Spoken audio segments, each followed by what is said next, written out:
Hello，今日會做 HG 魔靈高達嘅上色影片。如果想知盒模型嘅詳細內容同水星之魔女 Prologue 嘅劇情，記住撳右上角睇埋上星期條片啦。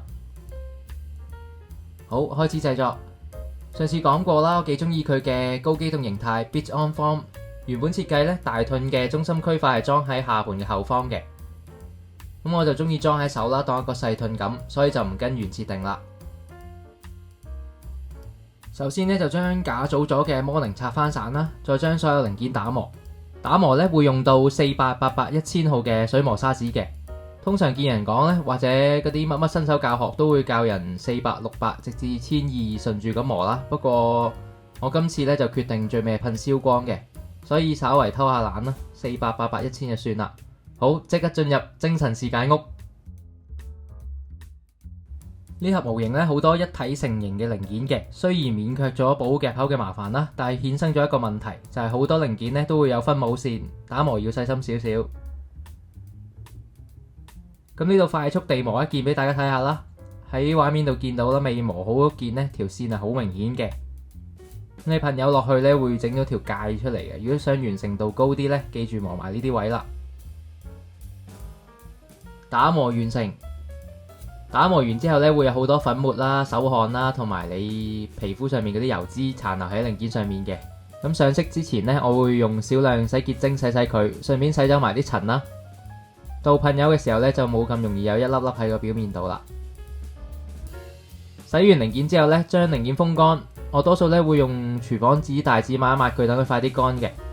咁平時睇開嗰個模型 YouTuber 咧，佢有部機可以擺啲零件入去風乾，好方便咁啊。不過咧，我真係冇咁多地方擺多嚿嘢啦，所以咧我用翻原始方法就算。到零件乾晒咧，可以上夾準備噴油。本身咧想每件一支竹籤嘅，不過夾嘅下咧發現唔太夠，連白色都唔夠嘅。咁諗計啦，盡量將可以預先組裝嘅位砌埋先夾上去啦。噴油上色方面咧，主要會噴4隻顏色嘅，主體白色啦。粉紅色嘅部分咧，我改咗做紫色。盒模型咧都出咗成個月啦，睇咗唔少網上作品，再加埋上次剪片錄影咧，我已經體驗咗佢個原色，所以咧就改個配色，有啲新鮮感。另外咧，骨架嘅灰色咧用咗偏藍嘅灰色襯翻個紫色嘅。本身設定咧骨架同武器背包咧係一樣顏色嘅，我又將個武器背包改做偏藍嘅深灰色啦，增加下層次感。好。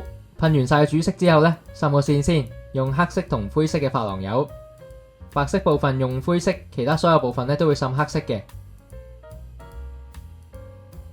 至於抹嗰啲滲線油出界嘅部分呢，我會用 Zippo 嘅白電油嘅。咁我見呢，多數人咧都會用 X20啦，不過我覺得 X20用得多呢，好容易爆膠嘅，咁我就用翻我自己最常用最就手嘅 Zippo 白電油啦。完成滲線，喺上水貼之前呢，搞啲金屬綠色嘅位啦。上期講過，貼完眼同埋頭部感應器之後呢，會剩翻好多金屬綠貼紙嘅。今次會自己 cut 啲金屬綠出嚟補色。補色嘅部分有肩膊裝甲啦、大腿裝甲啦，同埋軀體骨架嘅圓形位。搞掂，效果唔錯，大部分位置咧都好成功嘅。不過骨架嘅圓形位呢，完全失敗。cut 第一下嗰時咧，知出事噶啦，爛晒 cut 到。咁最後咧就將中間位轉個窿啦，用零件嘅落差表現翻黑色位，再用面上筆油翻個綠色框出嚟。咁搞完一大輪之後咧，發現個空格咧遮咗大部分嘅位嘅，有啲灰。咁呢盒模型咧，佢上面關節嗰啲位咧會有啲喉管嘅。我就用呢個銀色嘅 Gundam Marker 擠出嚟，用畫筆上色啦。咁點住翻少少呢啲位。好，嚟到水貼嘅部分，因為魔靈咧未有專用水貼嘅，今次就用咗 RG 空戰型突擊高達嘅水貼。咁隨自己喜好點住下啦。我就唔中意過量水貼嘅，除非某啲特別設計啦。講起貼水貼，有次見到人喺斬纜刀上面貼咗個 Power Tank 嘅水貼，即係個燃料槽啊。雖然話模型係自由，但係呢啲位我都盡量注意下啦，唔想出到嚟成品不倫不類咁。我唔係鬧人嘅，純粹個人意見啫。好，搞掂晒所有嘢之後咧，會噴水性燒光做保護漆嘅。至於空格零件同埋雙眼感應器咧，會噴光澤保護漆做翻個對比。唉，終於搞掂晒，可以組合啊！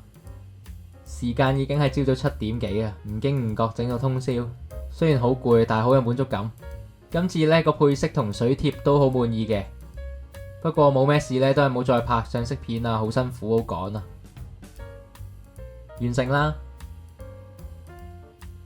唔知大家中唔中意我呢個原創配色呢？